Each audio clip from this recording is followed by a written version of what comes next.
I think in a world like this, the role of AI is to help level up be a buddy to a services consultant. Give you an intern, if you will. I think in general, anytime you're going to add more people to and more of this type of intentionality around how you serve a customer in the customer journey, you're going to increase retention.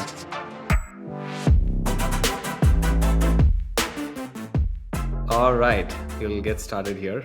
Um, Welcome, everyone, to a new episode of our podcast. We have a new guest with us today, Stephan Hovnanian.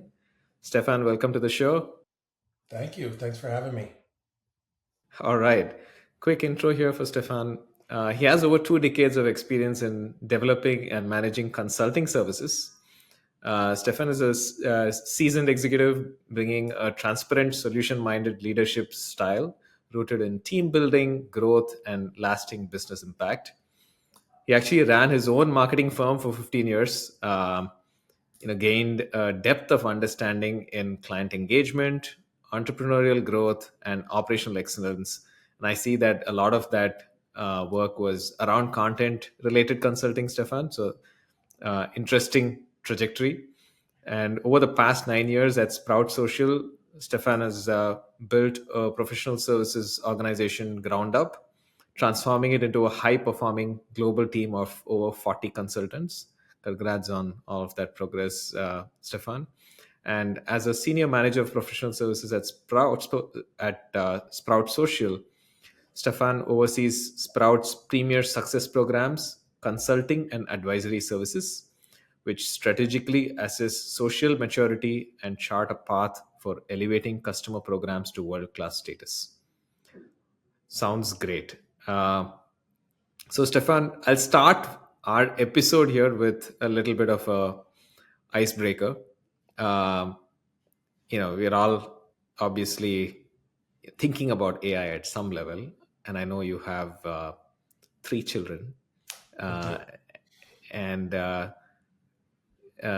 you know, one in high school and two in college. What do you Yeah. advise them about higher studies? You know, going to B school, or is undergrad worth it anymore? Like, what are your thoughts? I see where you're going. It's an interesting take, I think, especially as it relates to what you were saying with AI. There's a lot of studies out there right now around the impact of AI to like entry level roles. And so one of the things that I think, at least I'm, you know, trying to guide my kids as they navigate this particular window of opportunity is learn as much as you possibly can about like some of the things that you see in B school or in more uh, some more of these advanced kind of like critical thinking type roles where you're connecting dots, where you're seeing the bigger picture. And so a lot of times, you're coming out of college like, I want to do the work, I want to do the things. Well, those things are going to potentially be at least facilitated by AI tools, 3, 4, 5 years from now. So find a way to to learn how to go beyond that. And I think it's one of those things you learn, like when you're getting an MBA, for example, or if you're doing any kind of continuing ed, like you learn some of those things. So I'm hoping that undergrad programs start to, you know, take note of this and start to teach the students and the kids coming into the workforce in the next 5 years, like how to work with these tools and also get be able to work with them and then get ahead. Super. Yeah. Uh, Something needs to change for sure. And I'm, you know, we'll start a little bit with little more about you personally, Stefan. What do you consider your superpower as a PS leader? Um, I think one of the things that I've had to navigate, as you mentioned, grew, we went through some hyper growth over the past few years, and a lot of change comes with that. And so, one of the things that the feedback I've been fortunate to receive is that I tend to be pretty decent about helping people lead through that change. And so, um, it gives me a lot of joy being able to talk to my team around, hey, well, here's the why. There's all this stuff going around you. How do we make sure that you feel super supported? And then also, like, how do we prepare for the next thing or the things that I happen to know might be coming? And that tends to, reduce the amount of stress and anxiety that comes with change in general. And so, I don't know. I like to think that that's an area where um, I've always felt very comfortable speaking in and speaking with my team and colleagues and all. So I'm going to go with that. Just leading through change. Awesome. A very important quality in today's day and age where things are going to change a lot more. Um, and we'll chat about one of those changes that you have actually seen and sort of been at the center of making happen. And that's also the topic that we're picking up for today. Modernizing professional services. We're going to talk about subscription models, value, and scaling advisory impact. So I think the first thing that we chatted about when we connected for the first time was this whole recurring subscription services model, which you introduced at Sprout Social. And this wasn't the usual like SOW based model or like a regular managed services. So, would love for you to share more about what you've done, what sort of service you've created over here, how it works in practice, how it's different from the traditional models that we've usually come across. Yeah. One of the things I like to talk about it as a three-legged stool. So and from a subscription standpoint, it's positioned more as a like a success package, a success and support package. And so typically you don't need SOWs for that. And so we made tried to make something very easy to sell. And with like I said, about a three-legged stool, with an enhanced level of support, more higher touch when it comes to your success manager, and just the overall success kind of framework, touch points, things like that, more intentionality around that. And then services, which are like the bigger differentiator between what you would normally get from your software company. Typical software company, you're going to have some kind of support, some kind of success. If they're a really good software company, you're going to get, or maybe even smaller, where your CSM is, like doing a lot of hands-on stuff. Like there's, you're, they're getting the benefit of those two pieces kind of out of the box. Don't necessarily have to pay more for it, and so oftentimes, the services component is net new to the customer journey, and it's more of the differentiator when we talk about it. However, in a more mature organization, there's a tremendous amount of opportunity to create revenue through a more like enhanced premier model of like overall success and support compared to a standard one, and that's not uncommon either in many organizations.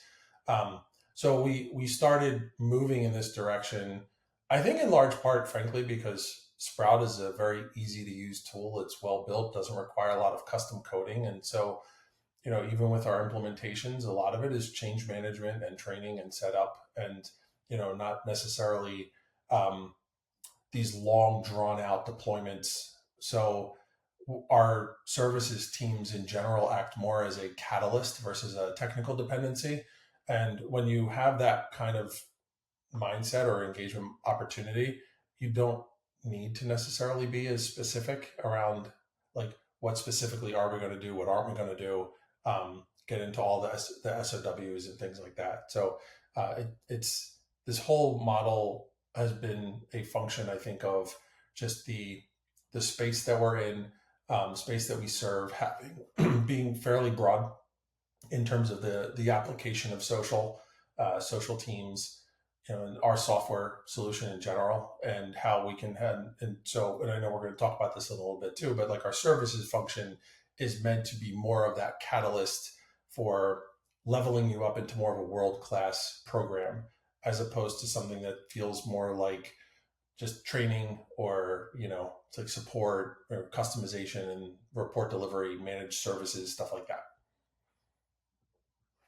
Makes sense. And what sort of triggered creating this subscription style service model? Like, I'm sure the company was still doing business, growing before this got introduced. There must have been some, you know, number metric you wanted to influence, or something that triggered this whole initiative. Yeah, well, I think in general, anytime you're going to add more people to and more of this type of intentionality around how you serve a customer in the customer journey to any account, it's you're going to increase retention. And also, I think one I wouldn't say this was like the thing that switch that flipped, if you will, where we said, oh, you know what, we need to move to this type of model. But I do think, like I was saying, we operate in a world where there are a lot of different things going on and a lot of different use cases for our customers within our software. So I do feel like I think a lot of times, like, could I run this back at another organization, and a point solution, something very, very specific, would actually be really hard to do this in, because with this subscription concept, you're always looking for to train your customers, to make them feel empowered, to do some work for them in your software, drive adoption, utilization, business value, and then that will unlock the next thing, and then the next thing, and the next thing. So if you run out of things, you're going to eventually get to a point where your customer is like ultra mature in your software, and running the type of program that your software supports, and then they may not necessarily feel that they need you anymore, because they are consulting and advisory types of services versus like support type things. So that I again, going back to the sort of the answer to your question, I think there are aspects of just the space that we're in, that where if we brought people who understood the space really well and brought them to our customers, we could help those customers like level up, drive adoption, solve some of the problems that they're buying our software for, but might not feel like they're fully capable of implementing or executing on, because the space that we're in is still fairly new by everybody's standards, and there is a long way to go from a maturity perspective too. Got it. I think one of the common things I've seen with advisory type services is, while the largest companies have the budget for it and the time for engaging on things like this, the smaller companies may be the ones who need it the most. Like, where do you typically play? Is this service built for the larger companies, smaller companies, mid market, and why? I love that we can help most all of our segments. I mean, we kind of price ourselves out of some of the more like the SMB market a little bit, um, but services are kind of expected at some level of by the enterprise. So as you go up market, as we went up market, this just became more of a question that popped up, even in RFPs. And so eventually you get tired of customers saying, there's no way that it's just that easy to use, that I don't need extra people to help me make sure that we're driving adoption and and such. So you you need, just same would go with implementation, right? Like at some point, a company, if you tell them there's no fee for implementation, they're going to look at you funny and say, that's ridiculous. I'm expecting to pay for this because I want a higher quality of change management and time to value and things like that.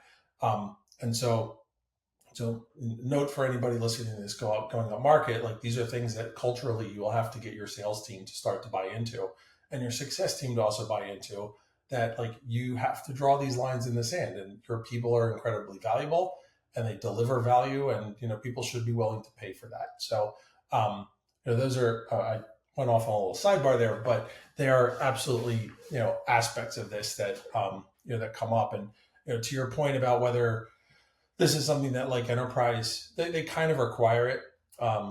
They need something, and these larger, the bigger the footprint that you have in any piece of software, the more you're going to need a couple of extra sets of hands helping you make sure that your system doesn't turn into a big junk drawer with some of the settings, and that as people come in and out of the tool, they've got really strong um, training, and that they're also like continuing to level up all the features and things like that. And a lot of that type of activity can fall into the role of a success manager, but at the same time, when it comes to actually, or at least the differentiation we have, which I kind of feel is a pretty good idea for most companies, is, at least with this type of service, your CSM should really understand the tool. They should understand, the space, the competitive landscape. They should be a really strong advocate, great relationship manager.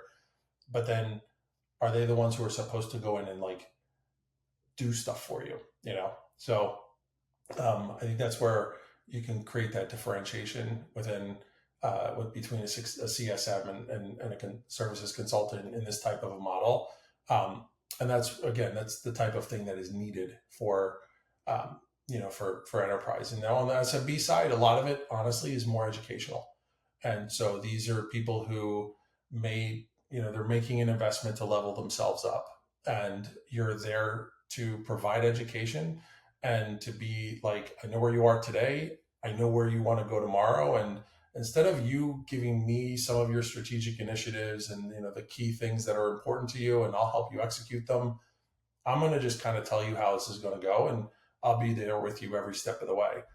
What's wild is you are now moving into a world where you're making the customer the hero of the story, and that's a great way to create customers for life, which obviously impacts retention. Nice. And from how you quantify what's happening for each subscription period, are you all doing a certain number of hours, like bucket of hours that you engage on with the customer, or is it some other approach in terms of how the advisory works? Yeah, you could absolutely do, you buy a certain number of hours, use it or lose it. Like your model could set up that way. Ours is uh I because in our space we see a little bit of overlap with agencies. We decided to really focus more on like the idea of leveling you up in your maturity, and creating, like, our role is to create some key initiatives and strategic projects that will do that leveling up. Um, and as a result, we're trying to focus more around like projects, the number of projects that you get per quarter versus just the number of hours. Now it's tied to hours; it's built off of hours. So it's a fixed fee concept, if you will, where everything is project based, and the size of the package kind of dictates the number of projects that you would have conceivably per quarter. There's always room for ad hoc stuff, things that pop up, strategy changes. We have new team coming on board. How can we help them? Absolutely room for that. But it creates, for our consultants, it creates a little bit more autonomy for them to meet the customers where they are, and also help them get where they want to be. So, if I'm understanding this right, would it be something like internally you have a sense of, hey, these types of initiatives are going to take these many hours? So, these are big initiatives, these are small initiatives, and every quarter you get two big initiatives and three small initiatives that you pick from. Is it Yeah. something like that? Exactly that. We have what I like to call our bag of tricks slide that we will, usually put up in front of a customer. It has a lot of the different types of things that we've done for customers in the past. Your workshops, your audits, your reporting, things like that, platform optimizations, and all. What pops off the page to you? Okay, well, let's build our blueprint and our roadmap for our services that way. And the idea is to do that up front. So, when a customer enters our business, we want to understand, we perform an assessment first to understand, where are they in terms of their maturity, who are the players, what are their big goals, and then what we'll do is we'll kind of go into that bag of tricks, if you will, and say, okay, here are the things that we need to make sure that you have in place before we can start doing the really cool stuff, and getting your executives involved and stuff like that. And so it's on us to figure out what that looks like. And yeah, internally we started off with all the SOW based stuff, to be honest with you. So we had a lot of historical knowledge around how long things typically take. Um, but and so we'll frame our um, the action plan, if you will, or the roadmap around the size of their package. And the nice thing is, and the way we coach our team is, you could have you still can deliver the same type of thing to the customer, deliver the same type of end result or business value to them, but it can look different depending on the size of the package or the size of the company. Because that's the other part too, Sri, is like, you could have somebody on two different companies on the same package, but one is this like massive global, like, regional teams, whole thing. And you're going to have a bunch of different, trainings or what have you. And the scope of that is going to scale a little bit. Even though at the end of the day, you get to the same places you would with maybe like a single brand and a single team. Got it. That's useful. And uh, would you say you're still, do you continue to iterate on how all of this works, or did it take a while to get to where you are today, or was it like, hey, second, first iteration, we got it, and that's where it's been? No, I mean, we haven't changed too much in terms of the model itself, but I do think that as we've introduced new technology, new features, new use cases, we've absolutely beefed up our assessment. We've made two acquisitions since we've launched this. And so when each of those happened, we said, okay, well, wait a minute. How do each of these new use cases that are coming into our software ecosystem fit into our maturity model? What are the types of questions that we should ask to understand, good, better, best, and from there, like, how do we define those things, and then from there, also, how do we, what are the types of outputs that we could deliver to a customer without, turning into like a managed service or an agency or things like that. So you go through a little bit of that exercise up front, and then some of this is trial and error. Like I also make sure our team knows, go meet the customer where they are, try something new. They're gonna come to you with a problem. You're a consultant, so they come to you with a problem. You're gonna come up with a way to solve it. You're gonna implement it, train them on how to do it, and then if it's something that we could all use, let's turn it into a template. Let's teach back, do some documentation for the team, and then add something new to our bag of tricks. So uh, yeah. Got it. It feels like now is a time and an age where there will be new things getting added to that bag of tricks more often than not, given, like, I think creative industry, content industry is going through a lot of transformation as well with Gen AI. So do you proactively push, saying, hey, here's the top things we see most companies pick as key initiatives this year, or this quarter, this has become a priority for many others, I think this is a good fit for you as well? Or is that planning, initiative selection happening more from the customer side, versus, you just throw the menu and say, hey, you pick, we'll do what you want? How is that collaboration? It's a little bit of both. Some, again, depending on the maturity of the customer and how much they have how clear they are around what they're looking for. Um, Sometimes they can lay it all out for you, and you're like, this is beautiful. We have a great plan. Let's get to work. Um, Sometimes they're looking for you to help with that, and so in many cases, um, I joke, we kind of have like a starter pack. It's like there's some things that we need to make sure that we have in place for every customer, and um, because every one of our team members has said, well, okay, we have to do this, we have to do this, we have to do this. So it just becomes kind of a standard thing. And sometimes customers are far enough along where they went through a really, really good implementation, um, where they have all of that to begin with. They're in a good spot, and we could just we could go straight to the cool stuff, the things to level them up. Sometimes customers are like, I'm not 100% sure where we are. And it's kind of depending on the time of year too. Sometimes people are like, well, next month we're going to be doing all of our, planning. And so uh, let's circle back. So I think you want to make sure that, again, you can stay kind of flexible to a model that can continue to add some value, drive adoption, and surface some insights around how to just become overall better at what your tool allows people to do, like the space that you serve. Um, because ultimately, when things are a little ambiguous, you keep feeding people stuff like that proactively, and something's going to click. Makes sense. And as part of, like, delivering on these initiatives, is it entirely on the services team to manage everything that's happening in that mix, or do CSMs also play a role on the delivery side? How do you sort of differentiate the responsibilities on these initiatives? Yeah, we want to stay project focused in many cases. And just obviously, services team's level of access usually inside of a tool is going to be a little bit more enhanced than a CSM's might be. We do have some really great relationships with some people who've been who are on the CS side that maybe coming from agency. And so actually I will answer your question a little bit differently. Way like there should be some standards. I'm a big believer in that, because both of your teams need to know what to expect from each other. But depending on the talent that you're bringing into your organization, you might have people who just know how to do these things that are in maybe a CS role, or are in a services role, but had done a tremendous amount of account management and can kind of read the room really well.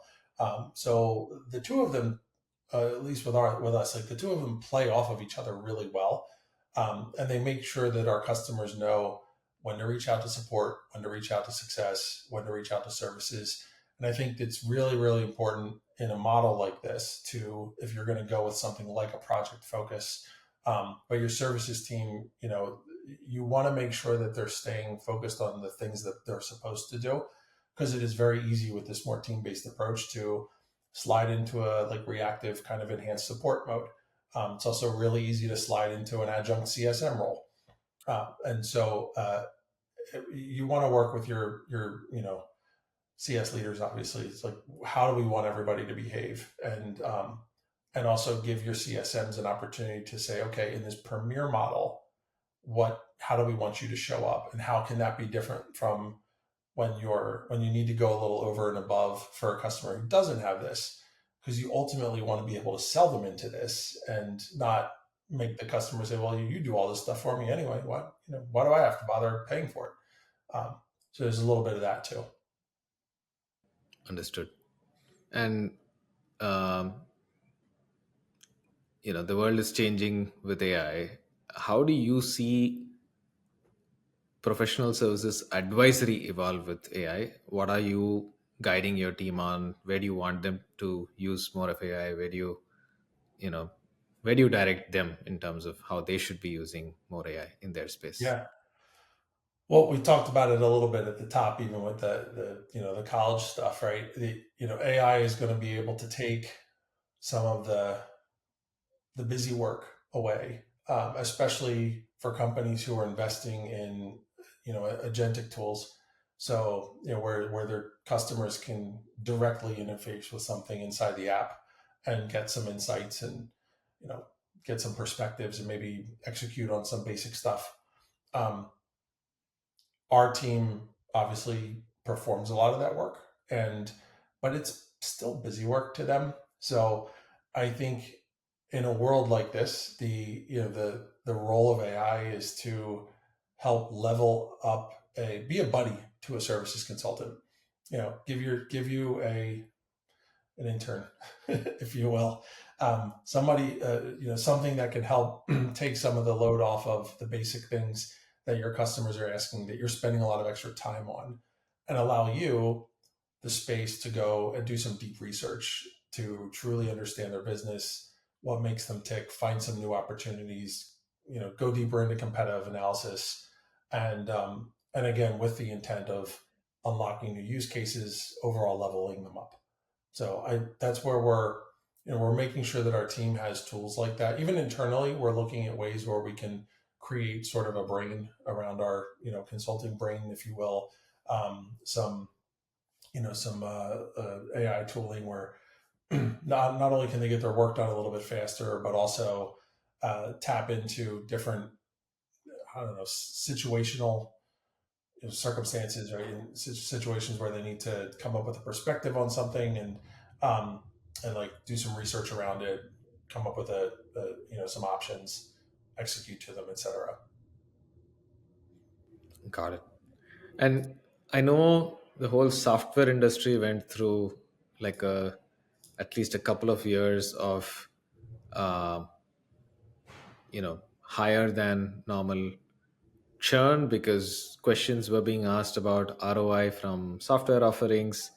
How's it been for the subscription services offering? Are customers able to talk value well to their stakeholders? Are you helping them with, how they should be getting the budget for renewing their subscription services?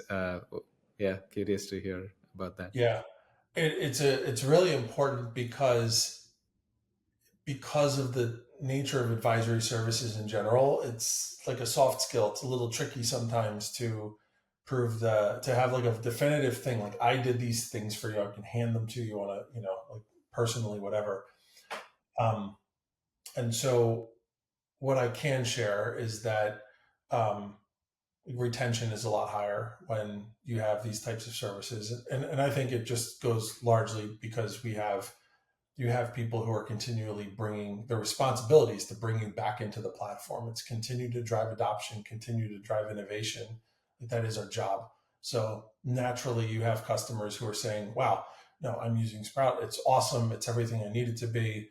And we're there sort of as your coach to help you unlock some of those talk tracks you're talking about, up to your executives and people who are going to make the decision as to whether or not to renew. Where things get tricky is when you have new people in those roles. And this happens in all software, right? But anytime you have personnel change, it's an opportunity to change your tools, reassess your talent, things like that. And so I think it's really incumbent on teams that are operating this type of model to have an eye toward risk that doesn't necessarily sit inside of the product, but might actually sit outside in more of the customer's environment. Um, and then start to build plays to head that off. So we've spent a lot of time on that actually, because like the data is there that when you have these services versus not, the retention is outstanding. Um, but there's always going to be times when people feel like they just haven't seen it, or there's been personnel change and we haven't done the right job. We haven't done what we need to do to get re-engaged with new people, and get them to see the value that their predecessors saw. I would say it's like that's probably the biggest reason. Um, Budgets are always going to get cut, and you know it's one of those things where it makes it easy for people to go bat for you, when they're saying, listen, like I have people who are just truly helping me become like next level. Got it. And I know one of the things you brought up is this whole taking the customer through this maturity journey, like helping them level up in different areas. So, do you have like a comprehensive maturity model type setup? Was that developed from a PS perspective? Was it in collaboration with like content marketing, product, everyone sitting together? I'm just curious how the right version of that came together. Yeah, for sure. The the interesting thing about our company is its position and brand persona, if you will, in the marketplace lends itself really well to having very easy access to what great looks like, how to describe it, the different parts that go into it, because we talk about it all the time. It's all part of our marketing. So it was fairly easy to build out a model and then pressure test it with even just customer conversations, and whatnot. So now that might be a little different for others, right? So it does make a lot of sense to it makes a lot of sense to really understand like what the world class like usage of your tool, not even just like all the pieces, but all the pieces in a way that levels up to a business value story. Like when you're doing that, you're able to figure out like crawl, walk, run. You're able to figure out good, better, best, like the different levels that somebody might go through, and and that's so we went through a little bit of that exercise. It didn't have to bring a ton of product data into the equation, because ultimately, again, we had because of the nature of who we are as a company and the all the conversations surrounding everything that we do. We're also we talk about social, and we are a social company, so it was like you had that like little extra meta layer. Um, So yeah, it was fairly simple to put together. Got it. And I think the other thing that stood out for me in when we chatted about your journey earlier was the whole growth trajectory for the team, where you've gone from like starting this whole thing to now a 40-member team just for this subscription recurring services engagements. uh, how straightforward is the forecasting behind that? Is it just, hey, we know there's more customers, here's the typical attach rate of these services, and per customer account, so many people? Is it just simple math? Is there more to it? Curious how you got into It's this. well, you're selling time.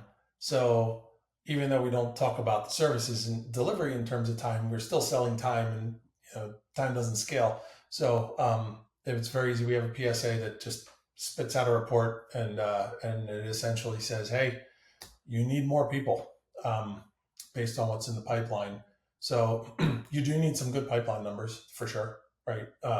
When we first got started, and part of the reason we had hypergrowth was um, that wasn't locked in enough. And so you also need buy-in from finance that this is really just a math problem, because the you want to make sure that you can stay ahead of hiring, not too far ahead where your people don't have anything to do, because obviously, like all services teams, utilization is one of our primary KPIs. We don't want people sitting around doing nothing, but um, you need to know how long like how long does it take you to hire, how long does it take you to get them up to ramped, and then just make sure that you aren't too far behind the eight ball.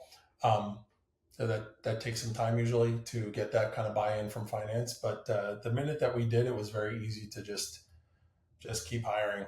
And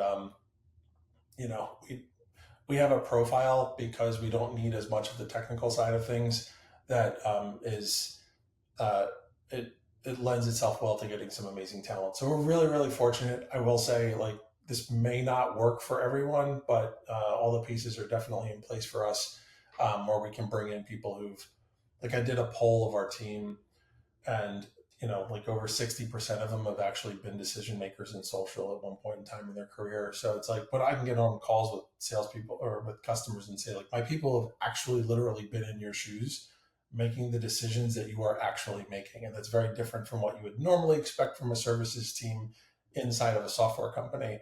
So that's like pretty cool, and I'm very fortunate for that in that regard. Nice. I think your own background probably helped you think about how you want to build that team, what sort of experiences they should carry. Yep, uh, and that's evolved too, like, for sure. Earlier on, very, very early days, it was a different type of profile. Then, as you go up market, the customers become more challenging, more demanding. The engagements become a little bit more complex and multi-threaded, and anything that happens with enterprise software, like, it's just all of that happening. And you need to make sure that you're not only bringing people in who can do the job really well and know the space really well, but can also, like, stay two steps ahead and have the executive presence and all of the extra stuff too. So it's and then for us as leaders, it's really important to make sure that we're continuing to bring the people who maybe we didn't hire with those skills, like, to continue to build them up in that regard, so they've got really great careers. Awesome. That sounds great. And let's talk about outcomes and results from this team, right?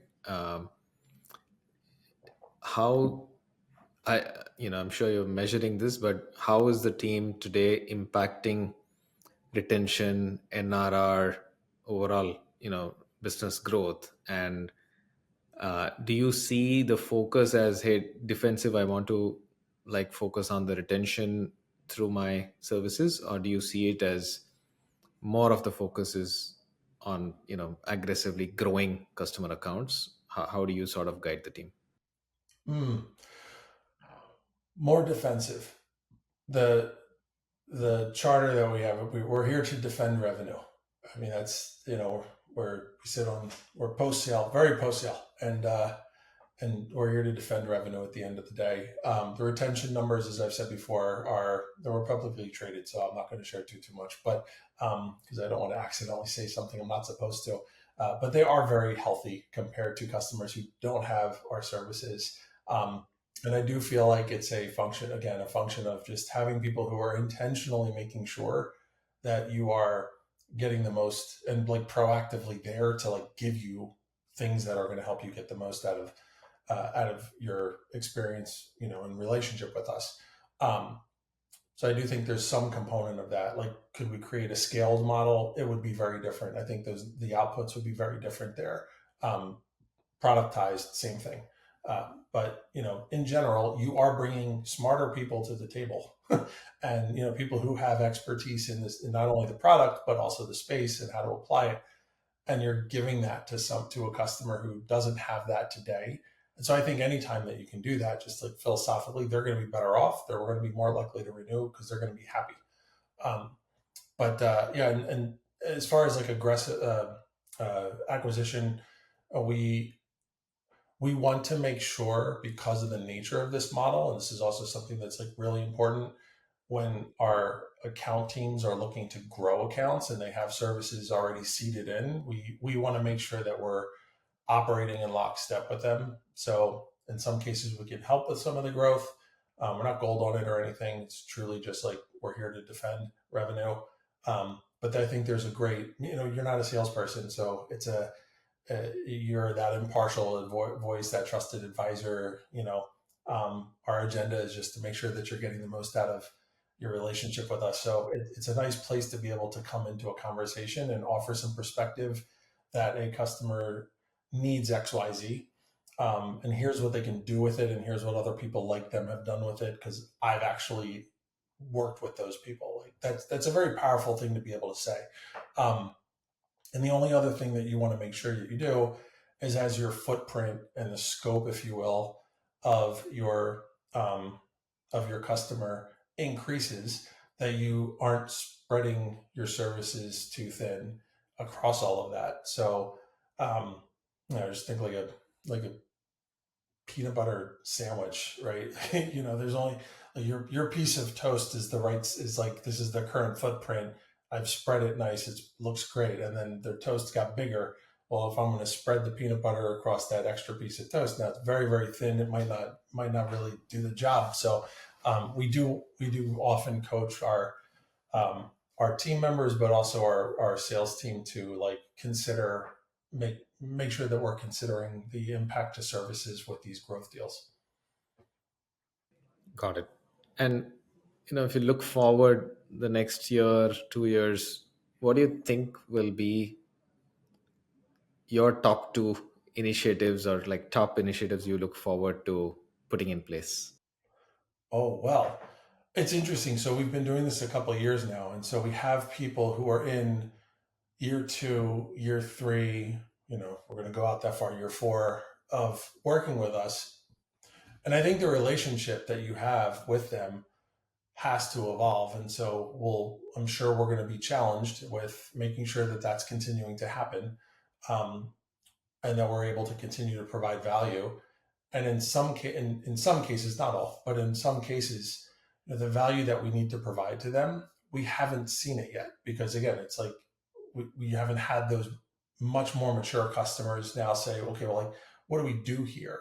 Um, because we just haven't gotten there on the journey yet, right? This service, this model is only a few years old here at Sprout. So I'm very much looking forward to that. It's going to be an exciting time to figure out what that looks like, and how we make sure that we continue to make grow our customers and help them become world class and things like that. So, but yeah, like the year two, the year three, the year four concept for any kind of services, like long term services model, is something that you have to be thinking about.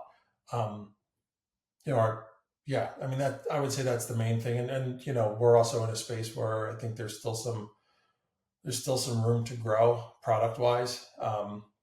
So I'm excited to see what types of acquisitions Sprout makes. Who knows? Or any new ideas that we bring to the table to help social teams get bigger, and then what that means for us in terms of services delivery and consulting and stuff like that.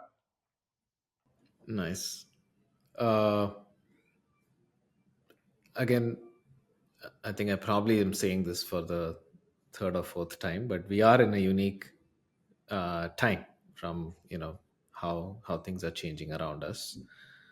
What would be like your top input advice to any other PS leader who's watching this podcast? So I think the maturity model idea for us was a really, really powerful tool. And I would recommend spending some time, if you want to do anything like this, spend some time trying to understand what great looks like, and not just within the product, but in your space. Um, that is going to give you, it's also going to give you a perspective as to whether or not this is going to work. Because if you can only come up with, three or four things that you can do for a company to help them become world class at, whatever it is you do, payment solutions, I don't know, um, then then you have to figure out how to defend that revenue that is going to eventually churn. And so that the model might have to look a little bit different. So I really do think that charting that journey for a company is a really, really valuable exercise. And it can change, totally cool. Um, but without it, you're just kicking churn down the road. Great. Thank you so much, Stefan, for answering all our questions and for all those inputs. And I'm sure, this will inspire more people to go down the maturity model path if they haven't done so already. So thank you for sharing, and thanks for joining us and spending your time with us today. Oh, it's my pleasure. I appreciate being able to share what I've learned these last few years, and always happy to chat with anyone who's wants to brainstorm about these things. It's become a passion of mine, and again, learned a lot. Happy to share it back.